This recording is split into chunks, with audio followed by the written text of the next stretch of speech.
your writing program. This is going to be a really great, wide-ranging conversation. We're going to touch on a number of different topics, from the rise of fascist rhetoric to the ways in which we teach and students learn writing in the classroom. So come on board. This is going to be a great discussion. All right. Well, it's so great to be here. Thanks for being the inaugural season guest on the Accidental Geographer. I really appreciate it. Dr. Ryan Skinnell. My pleasure. So I always like to begin with the sort of question, of why the question, really, like what has motivated you to get to this place? So you have a background, you were at Santa Barbara and then CSU Northridge, and then you went on and did your PhD at Arizona State University, all in the field sort of at the intersection of rhetoric and composition and writing. How did that become sort of an interest space for you, and what brought you to kind of the questions you've been asking? Yeah. My background is not really in rhetoric. So I showed up at Santa Barbara, wet behind the ears, 18-year-old kid, and told them that I was really interested just in sort of like how language works and how the different meanings accrue to the same thing, the same word. And so I asked the advisor, where do I go from here? And they said linguistics. And I went to linguistics and failed miserably.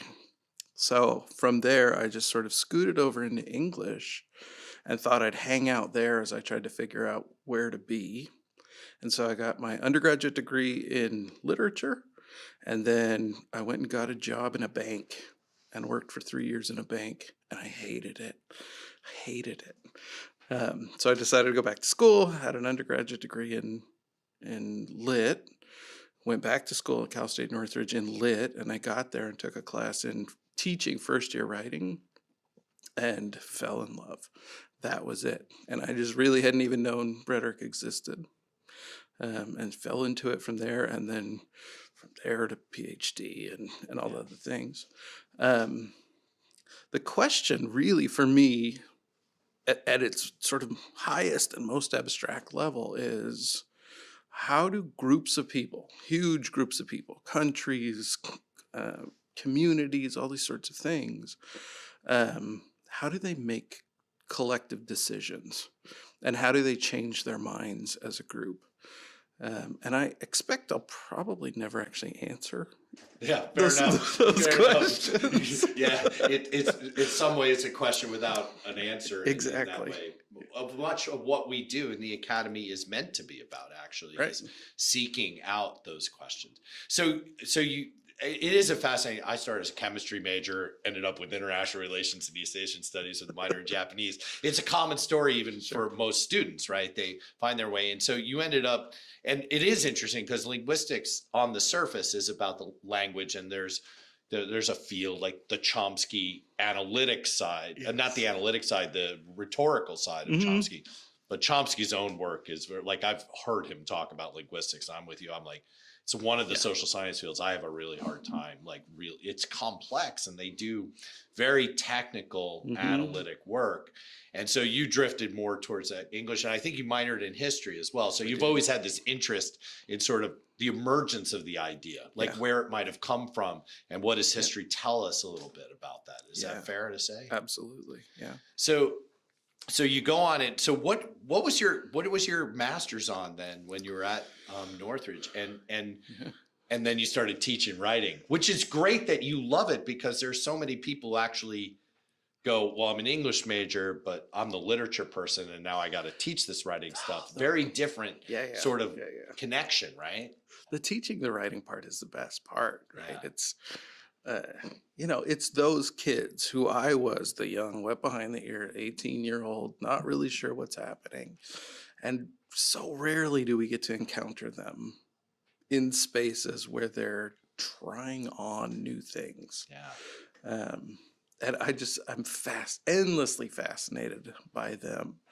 And they're smart, and they're funny, and they're weird, and they're odd, and they're confused. And I just love the sort of the uncertainty combined with enthusiasm, but that's also sort of kept close to the vest. I mean, I love it. So what the thesis that I wrote at Northridge was trying to bring rhetorical methods to literature, sort of bridge the gap. And in the process of doing that, I took an independent study with one of the faculty members there, Irene Clark, about sort of the history of first year writing. So I wrote a paper, 25 page paper or whatever it was, about where first year comp came from. And so right at that point, I was starting to go to conferences, and I had met some big names in the field, and all of them were, to a person, just kind and welcoming. And I had other friends who were going to Shakespeare conferences or were going to, medievalist conferences and coming back just shell-shocked. There's a mission of people who are like believe in writing and then believe in the educational pursuit of that they want to collectively work together. Yeah. Right. And so I thought, I love this thing. I'm interested. I'm baffled, right? Yeah. I didn't really understand what I was getting myself into. Right. But they were asking all the questions that I was interested in finding out. Nice. And then they welcomed me. Right. And I was like, all right, well, there you go. Don't really have a choice, do I? Yeah. The world comes to you sometimes. Something like that. Yeah, for sure. So, so you go on to pursue your doctoral work, and is this where you start to think about those questions with these groups and how they get to the ideas, and where is that rhetorical moment that comes and starts to emerge where all of a sudden everybody seems to be walking in one direction? You're like, how did we get there? Yeah. Right? How did we get there? And I guess it even goes from your historical question of how did writing get here in the first place? Writing education in this way, right? Yeah. The first class I signed up for as a PhD student was a history of American feminism, or rhetoric of American feminisms, with Sharon Crowley. And Crowley wrote one of the landmark pieces of history in where freshman writing came from. And so that was why I had chosen to go to ASU, signed up for this class. I didn't even really understand.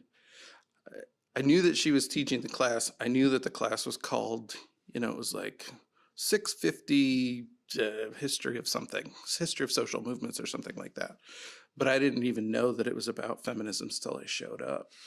And so we walked through a lot of sort of key historical moments, and got, through like 1848 and their meeting at Seneca Falls, and Katie Stanton and Anthony are shaking things up. And then right after the Civil War, Elizabeth Cady Stanton, who's like, she's brilliant and smart and incredibly capable, goes full in on all of the racist, the 14th Amendment should have been for women. How dare they let those people in and not let us in? And so over the course of that, I'm just like, first of all, learning more than I could possibly imagine. Right. Second of all, really getting a much more complicated sense of like heroes and villains and all those sorts of things. And then watch, over the next 70 years that plays out. 19th Amendment, it doesn't come around until 1919, 1920. Right. And so it's in that class really that I started. I mean, I think I always had those questions, but it was in that class that they started to become coet, the opposite of inchoate. Is that a word? We'll take it. We'll take it. Yeah. I'm gonna buy the professor of rhetoric and composition. Just say yes. We just make words up. That's the great thing about this job. Well, as Thor says in one movie, he goes, someone says, "Well, that word's made up." He goes, "All words are made up." There you go. For all neologisms all the way down. It's a perfect moment, and now I brought Marvel into our conversation. Perfect. So success. I check mark. We should probably just end here. It can only go down. So, So this interesting, similar thing in the field of geography. Ellen Churchill Semple, one of the first women to get a PhD in geography. Mhm. She, very few places would employ women, in the field. And she buys into Ratzel and the German kind of Yeah. theories of Lebensraum and the questions which eventually led to very much your own interest area on the growth Yeah. of fascism and Nazism in Europe. And here is someone trying to understand geography from these concepts, right? Mhm. And at the same time, she's pushing the envelope of the gendered politic of field, in a Right. way.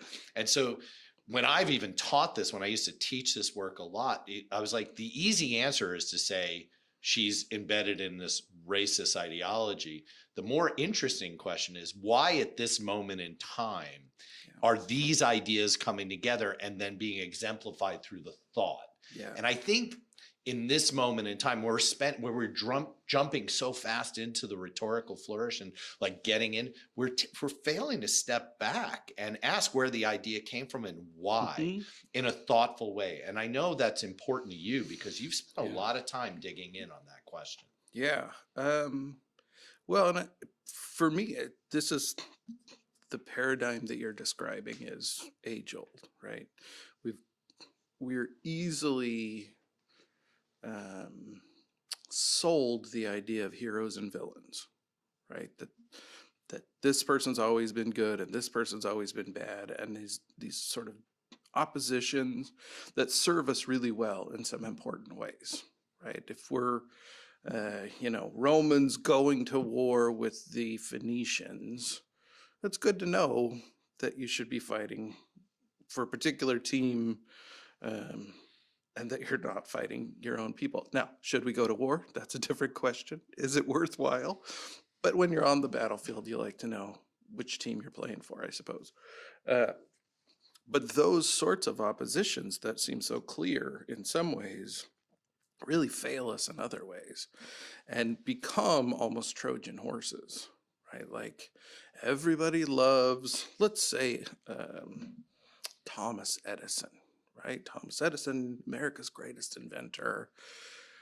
And it's easy to sort of align ourselves and lean into our identification with that. Well, I'm like that guy, and I'm like that guy, and that makes me feel these ways, and so I believe these sorts of things.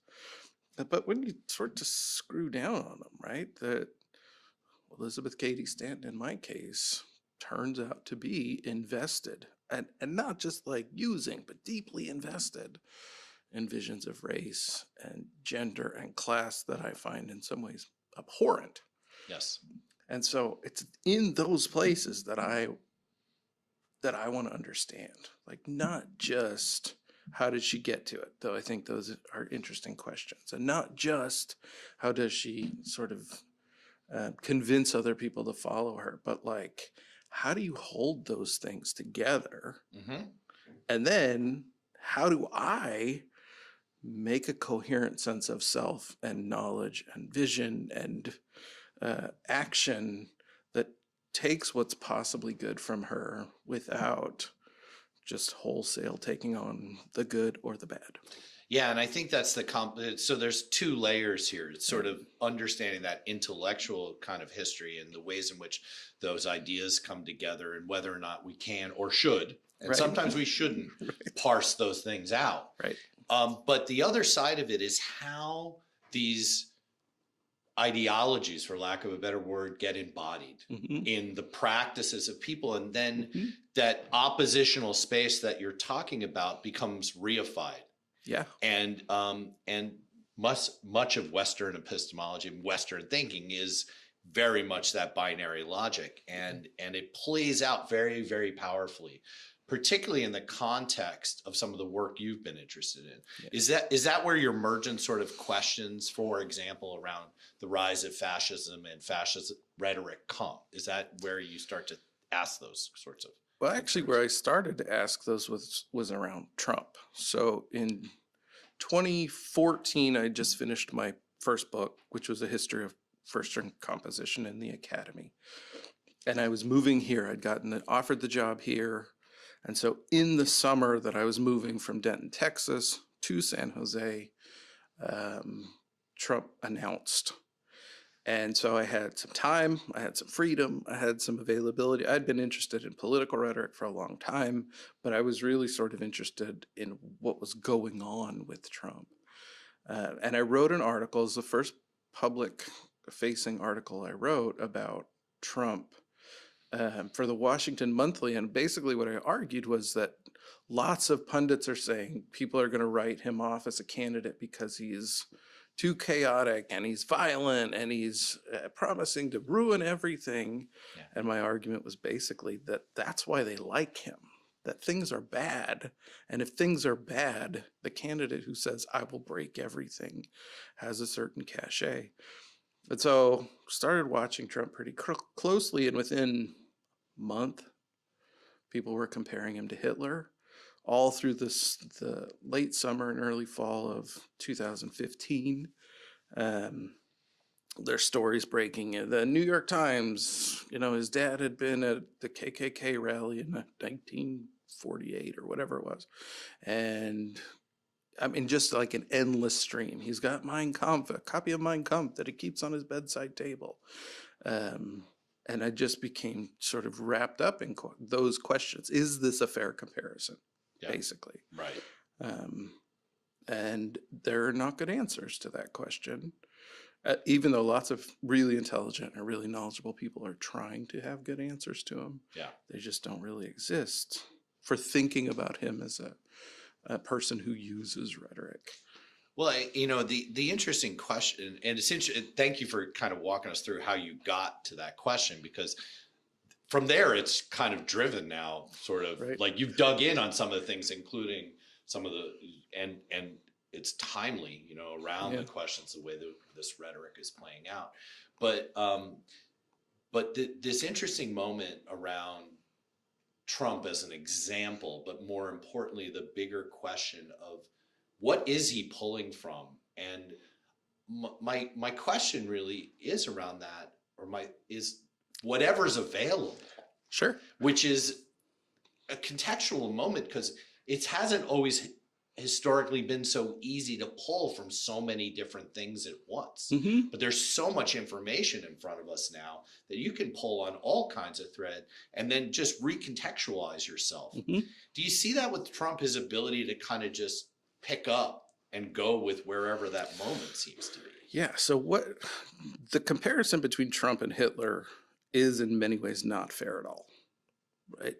What they talk about, the ways that they argue, are in some cases incompatible, and it's not only not useful, but it's undermining to try and understand him that way. But one of the ways where they're really similar is on their use of associational logic.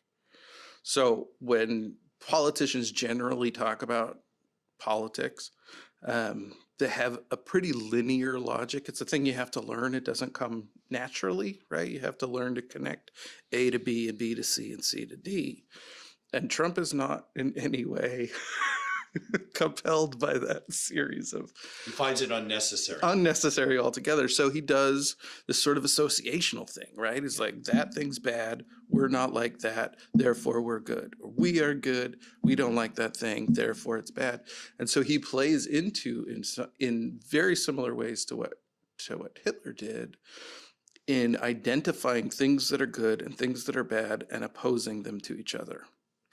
And what's interesting about Trump, what's interesting about Hitler, is how you can shift what people think of as good into something that's bad, and what you think of as bad into something that's good, right, by virtue of this associational stuff, right? Like wind power, to take just a sort of silly example. Wind power is probably good. It creates less environmental pollution. It creates less heat for the environment. But Trump, for whatever reason, decided he didn't like wind power at one point. And so he connected, wind turbines in the desert to the death of birds to the Republican interest in freedom to Donald Trump's campaign. And so all of a sudden now wind power is like this evil thing by virtue of this associative path, which has a logic, right? It's not illogical. People will treat it as illogical, but it's not. It's just that the logic is not linear, Right. right? And people don't, I mean, like pundits in particular, don't really know what to do with that. Right. And so it's about that exploration of how that language develops over time. And that's your genuine interest. Does that lead you then to that question? So you write about the big lie. Yeah. The rise of Hitler and the big, is there some, and what is that when you say that exactly? What does that mean and how does that play out? And again, why was that a sort of question that you thought logically flowed from some of the work you've been doing? Yeah, so the big lie, Hitler defines the big lie in Mein Kampf, and he says basically that he accuses Jews of using it, and he calls them liars, but then he defines it in these really sort of detailed ways. And what he says is that the big lie is based on the theory that if you're going to tell a lie, you need to tell the biggest version of it. Because if you tell a small lie, people will catch you on the falsity. But if you tell a big lie, people will assume that even though some of it is false, there's at least a nugget of truth to it. So he says he's not advocating, but he is in fact advocating, telling the biggest, most audacious, most ridiculous lies, because people will find some, not only will they find some nugget of truth in it, but they'll be impressed, right? They're going to be impressed if you're willing to just like confront them with how audacious you are. And so that the Big Lie article, so I was trying to write about fascist truth. And a lot of times when people talk about fascists, what they say is he's just a liar. How can you trust this guy when he's a big liar? And so I was trying to make sense of that thing. Like Hitler was a huge liar. Everybody knew Hitler was a huge liar. Mussolini, huge liar. Trump, liar. Nobody doesn't know that they're liars. So how is it still persuasive for them to walk out on stage and say, I'm going to tell you a bunch of lies. Also, you should think that I am truthful and sincere. And so I was trying to make some sense of that. And it has a certain amount of power. If what you can convince people is that you really believe the kernel, right? And you're so dedicated to it that you're willing to misrepresent it, which is fundamentally opposed to what most of our politics is about. It's a deep sincerity in the belief that when you bring all these things together, there is a truth. And it's a capital T truth. Sure. It's not, I'm going to negotiate that truth either. Rhetorically, you're getting at that question of how the big T shows up in our world, right? And then what are it? Well, I don't think this is part of your work, but what are the effects of that big T? That is kind of out of the scope of the rhetorical kind of question you've been asking. Yes and no. I mean, I think they're sort of right over the horizon, obviously. Yeah. Always. Right. The problem with effects is that they're really hard to measure. And in particular, they're hard to make a case for on a large scale, right? So I can go up and give a speech to 100,000 people, and from that speech, I might say that the consequences are this, that, and the other. But how you prove that is a real challenge. So often the effects are in my mind, the effects are at the forefront of the research I'm doing, but I'm really sort of hesitant to make claims that push into areas that are 100%. hard. Right. You're not doing the work to kind of go wire people on the train, so to speak. But this kind of rhetorical strategy is not exclusive to fascism per se, I would imagine. No. So, what other facets do you see it kind of emerging, do you think? Well, what it is, I would say unique to is authoritarianism. Okay. Right. And that takes lots of different forms across lots of different political positions. But the notion that one person or one party or one group has the answer. Yeah. Right. And you can see that play out everywhere from, communists in post-war Russia to Leninists in Berkeley to Nazis. The rise of Pol Pot in Cambodia. Absolutely, Right, absolutely. with a very clear sense, Right. And that that genocide that emerged, or the one in Rwanda, right? They're not tied to fascism as a thing, but they're tied to this question or this way of producing, rhetorically producing that sense of truth, which lacks truth at the end of the day, interestingly, right? Yeah. It's not made up of little t's, it's made up of one big thing.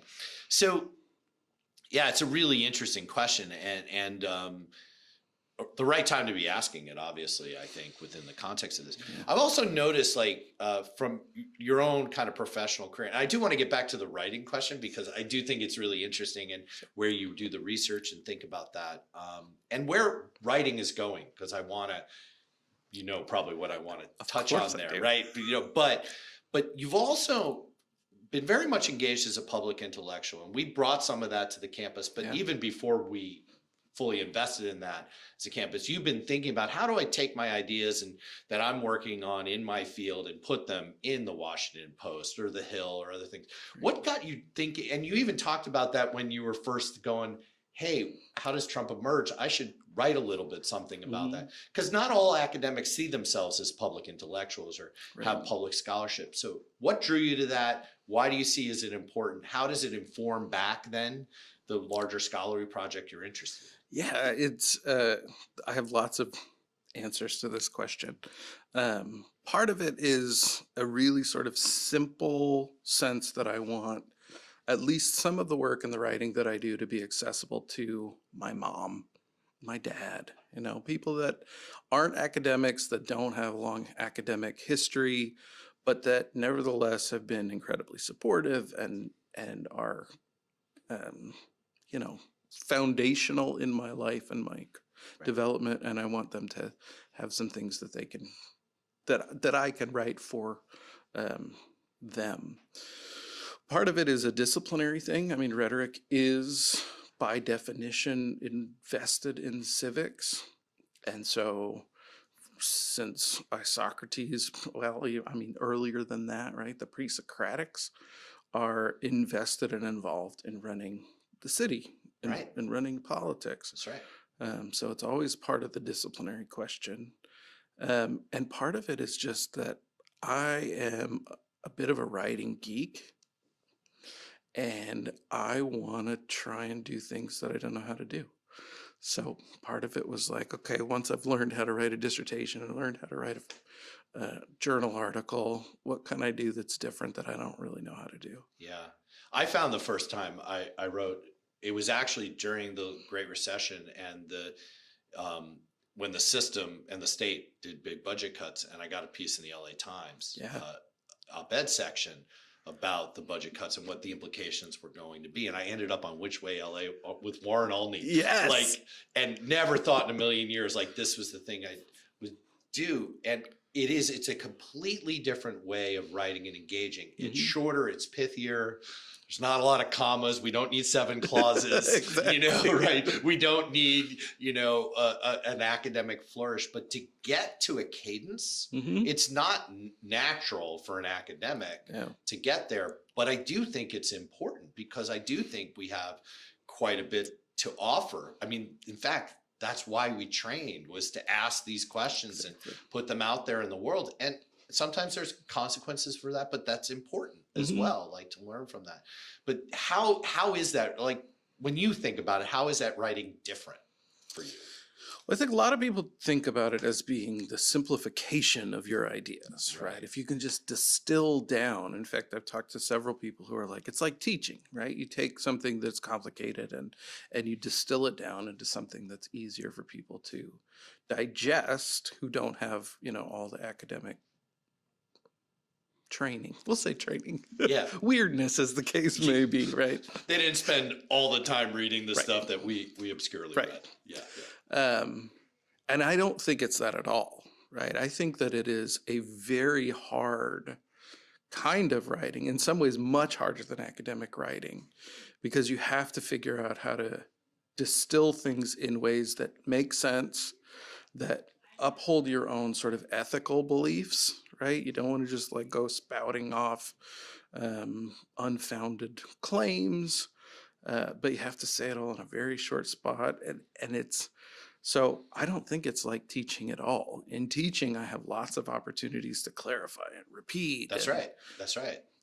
You don't have that at this game, right? And so Yeah. learning how to do this thing is a very challenging. In 500 words. Yeah. You know, it's often not, they often don't even give you 1,000. Right. Like it's tight. And yeah, how to get, and that hook sentence, which is hard, because you really have to engage in with, why does someone want to even read the next 450 words, Sure. let alone the first sentence? And it's not a hook in I'm trying to gimmick you in. It's more like, how do I take very complex questions and ideas and get it into a way that you can see the value in what you're about to read? In 18 words. Yeah, totally. And it's, and you can't even bury that in sentence 2 or 3, right? Yeah. They want to see it right up front. And to learn that, it is a trick. Yeah. I will say, for me, it's helped me in my role because I write letters out to the campus and so forth. And even though I can write as many words as I want, after a while, I know people will stop scrolling. Trying to be able to convey complex things about the university, where we're going, or big questions, I've learned from that. And so what I think too is it really has helped me as an academic write more thoughtfully and engaging as well. I agree. Have you seen that also? I agree. It helps me think differently. Yeah. Right. It doesn't always change what I think or even how I think about things, Right. but it allows me to think differently, to make some decisions that might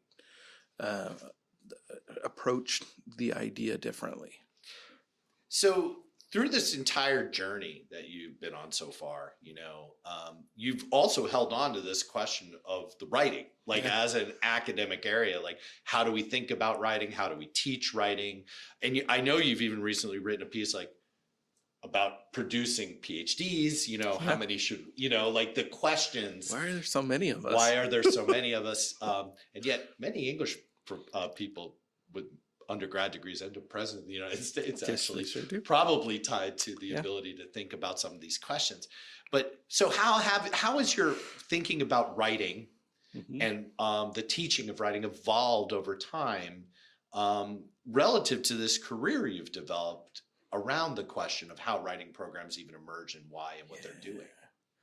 Well, so rhetoric and composition have been yoked to each other, in some cases in really uncomfortable ways, for about the last 150 years, give or take. And if you wanted to do like a 6-hour podcast, I'd be happy to give you the whole backstory. But the thing that they have in common, the reason that they're yoked together, is that they're about the ways that we use and build words and thoughts and ideas around identity and around things happening in the world in order to communicate with others, right? So sort of at the basic level, it's communication, and how do we do communication well? I think over the last, I got into this game because I wanted to teach writing. Right. That was really my first substantive engagement with it. And in order to do that well, for me, I felt like I needed to learn some of the rhetorical stuff, right? Right. How do you make sense of who you are, who your credibility is? How do you make sense of evidence that's appealing to one group of people and not to another group of people? And rhetoric has really good and interesting answers to those. And so then how do you translate that in some ways into writing that you might not work well, or that might work well in writing but not so well in speech, or things like that. I have been involved in program administration since I was second year of my PhD, I think. It's a fundamental part of the field that I'm in, right? Which means that I have a lot of knowledge and interest in how organizations work, how universities work, or don't. From occasion? Yeah, once in a while. How it intersects with bureaucracy, for example. Exactly. Well, and that's also part of the question of like, how do groups of people make decisions, Yeah, right? 100%. And what are the ways that they're allowed and not allowed? Who do you go and talk to when you need this thing to work, but you don't want that thing to happen? Right. So for me, all of that is wrapped up in the questions of rhetoric and writing and what I think of as first year writing. I should say, when I think of first year writing, what I think of is really a sort of introduction and extension of students' incredibly sophisticated backgrounds, Right. but into sort of maybe questions they haven't always asked. Yeah. Right. And I think resting at that, and that's a really valuable insight, is that ability to tell your story, because it's so hard for, particularly, I mean, when I first got to university, my parents didn't have bachelor's degrees, and Right. never been through that sort of thing. And being able to figure out where I fit in this larger conversation, that storytelling piece is actually fundamental to a sense of belonging and connection, right? But how it gets baked in and how writing plays into that, there's sometimes an instrumentalism that like, oh, I just got to get through it, or you got to do it kind of thing. So there's value there. So I think it's important for me to turn to this question, because if I didn't, I think I would have misused my time with you a little bit. So in the world of generative AI, the emergence, right, of ChatGPT, I mean, and I was just at an online learning consortium conference where this question is threaded throughout the entire discussion. Absolutely. We're in a world now where we can have conversations in real ways with machines, right? Yeah. And writing is the most obvious, but it's coding, it's art, it's hitting everything. It's not in any one unique space. But how are you thinking about it? You know, intellectually, and then the practical side of it, you know, honestly. I promised you before we started recording that I would say provocative things. And this, I mean, we've talked about fascism and Hitler and Trump, and here's where the provocations will come. Good. I have been increasingly convinced over 20 years of teaching writing that we have done a tremendous disservice to ourselves and our students in the pursuit of correct, good writing. And when I say that, it takes up all sorts of issues of colonialism and racism and gender and class and sexuality and all those sorts of things, right? The way that we have for years and years and years talked about writing, particularly in the larger culture, is whether it's good or bad, and whether the people who are using the good language or the people who are using the bad language belong with us. And so we have often treated writing in the academy as a way to get rid of those sort of yucky people who don't really do, you know, maybe it's the first gen students, or maybe it's the international students, or I don't know who it is, but we do know that we need to protect the gates. Right. And there are still lots of us deeply invested in that way of thinking about writing and education and all those sorts of things. I remember years and years and years ago, when I was a master's student, we had a writing assessment test that you had to take to graduate, even if you were a master's student. And the questions were simple. They were like, you know, describe a thing that doesn't work well that you think you could make work better, or something like that. And I was training to read those and to grade those. And one of the examples that we got was, the prompt was, describe a time that you overcame a significant challenge. And the writer was a Rwandan woman who had been in Rwanda during the genocide. And her response was about how she and her mother and her child had been chased out of the village that they lived in advance of the coming army, because they knew that if they got caught in the village, they would be raped and murdered and kidnapped and all these sorts of things. And so they had hid in the brush half a mile outside of their village, trying to keep the babies from crying until the army left. And that response failed because it was littered with grammatical errors and usage errors and things like that. And that has stuck with me forever. Yeah. There's a woman trying to tell us about this incredible time of trauma. And we're like, well, but your subjects and verbs don't agree. Yeah. So I know you asked about. No, it's really AI. powerful, because what you're suggesting is, have we lost the point of the consequence of what we're trying to do? Right. And the subject verb agreement can follow if it's important. Well, and that's the thing that a Right? generative AI can do, Right. right? We can find ways to get our students and our colleagues and our families and everybody that we know to say the things that are important to say. Yeah. And if we want to offload generative AI, the tidying up work, we can do that. And so in some ways, I'm cautiously optimistic about generative AI, Right. because it means that the writing that we do might possibly be meaningful. Yeah. And the writing that's not meaningful might possibly be the robot's business. Yeah. Even as I say that, when we ask for correct writing from ChatGPT, for example, what it gives us is standard American English, Right. which reinforces a whole other set of what is normal, what is good, and what it is turns out to be white colonial. Well, because guess what? It's pulling from everything that someone said was right writing in the first place. Precisely. That I think it is that my fear is that we will lose the humanity by giving too much authority to the artificial. Right. And it's not artificial at all. And so that's important. Well, I think I could sit here and we could do a whole podcast just about this all one. day. But it's been really awesome. Thank you so much for taking the time and Sure. walking me through this. It's been absolutely fascinating. I really appreciate it. Yeah, this is great. Thanks for having me. Awesome.